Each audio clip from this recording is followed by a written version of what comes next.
Bonjour à tous les amis, alors aujourd'hui on se retrouve pour faire les pronostics de la 30e journée de Ligue 1, bien sûr avec le choc dimanche entre l'Olympique lyonnais et le Paris Saint-Germain. Là on enchaîne les vidéos avec la Ligue des Champions, avec la Coupe de France. Je pense que je ferai aussi une vidéo pour le tirage au sort de la Ligue des Champions et de l'Europa League, si bien sûr j'ai le temps par mon travail. Mais on est parti pour les pronostics de cette 30e journée de Ligue 1, en commençant par un Saint-Etienne contre Monaco qui est ce soir. Alors même si Saint-Etienne bon, voilà, fait des bonnes performances, Monaco reste sur 1 point sur 6, mais Monaco voudra encore, pourquoi pas, aller chercher le podium en fin de saison, voire le titre. Je pense que le titre pour Monaco sera compliqué à aller chercher, mais le podium est encore jouable. Alors je partirai sur une victoire de Monaco, 3 buts à 1 contre Saint-Etienne, avec pourquoi pas un but de Volante et un but de Wissam Ben Yedder. Puis après nous avons Metz contre Rennes. Metz qui peut croire bien sûr encore à la 5e ou la 6e place pour la Coupe d'Europe face à une équipe de Rennes qui a gagné la semaine dernière avec Bruno Genesio et qui revient petit à petit pour aller chercher pourquoi pas la 5e ou la 6e place. Mais pour ce match entre Metz et Rennes, je partirai sur un match nul 1-1 entre les deux équipes. Puis après, nous avons un Nice OM, un Nice contre l'Olympique de Marseille. L'Olympique de Marseille avec son Paoli qui n'a pas perdu le moindre match, qui est sur une bonne dynamique. Alors je pense que Marseille devrait s'imposer dans la douleur parce que je pense que Marseille voilà, va avoir du mal face à une équipe de Nice qui revient bien pour peut-être le top 10, voir s'il continue comme ça, peut-être titiller, mais je pense que Nice n'arrivera pas à aller chercher une place européenne à la fin de la saison.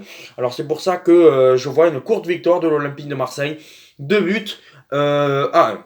Puis après nous avons un Strasbourg contre Lens. Strasbourg, attention parce que ils sont pas encore sauvés. Lens qui veut viser l'Europe en fin de saison. Alors pour ces deux équipes, je vois un match nul. Je pense que Strasbourg ne va pas perdre. Je pense que Lens commence à un peu perdre le fil, même si ils sont toujours là, à égalité avec l'Olympique de Marseille.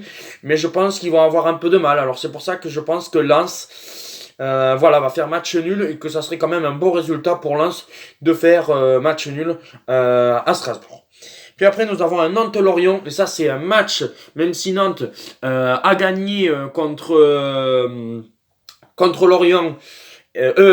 Excusez-moi, je suis un peu fatigué, je dis un petit peu n'importe quoi. Je répète.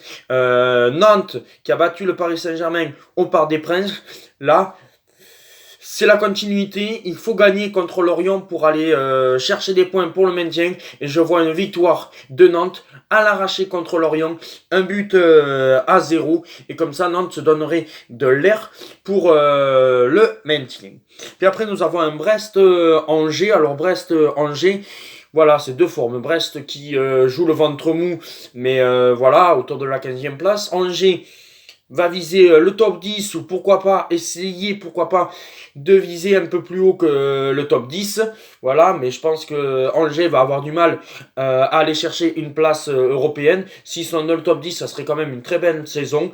Voilà, pour Brest, je les vois finir autour de la 15e, 14e place, alors c'est leur place et je vais partir sur un match nul 1-1 entre Brest et Angers. Puis après nous avons un Montpellier-Bordeaux et là je partirai sur une victoire de Montpellier à domicile parce que je pense que Bordeaux, voilà, même si ils sont moyens, même s'ils ont gagné la semaine dernière, bon c'était face à Dijon. Voilà, alors Bordeaux va gagner contre des petites équipes, mais je pense auront du mal à gagner. Et Montpellier, s'ils veulent encore y croire à une petite chance de Coupe d'Europe, ils doivent gagner contre cette équipe de Bordeaux qui ne fait plus rien et que Bordeaux, pour moi, va finir dans le ventre mou. Alors victoire de Montpellier, 2 buts à 1. Puis après, nous avons un Dijon contre Reims. Reims qui m'a étonné en faisant un match nul contre l'Olympique Lyonnais la semaine dernière. Dijon, pour moi, c'est fini, les Dijonais, c'est droit direction la Ligue 2 pour la fin de la saison. Mais bon, je pense que Reims, attention, parce que d'avoir fait un bon résultat la semaine dernière, ils peuvent un peu être surmerger un petit peu, comment dire, et peut-être partir sur un match nul entre Dijon et Reims avec des buts. Un genre de 1-1 entre Dijon et Reims. Puis après, nous avons un Lille contre Nîmes. Et là, je partirai bien sûr sur une victoire de Lille. Voilà, parce que Lille, qui s'est fait balayer en Coupe de France, ne voudra pas céder sa place comme ça de première place pour aborder la trêve hivernale en tête avant le choc en avril contre le Paris Saint-Germain. Alors je verrai une victoire de Lille 2-0 contre Nîmes. Et puis après nous avons le choc entre Lyon et le PSG, peut-être pour moi le choc du titre, parce que même si Lille est en bonne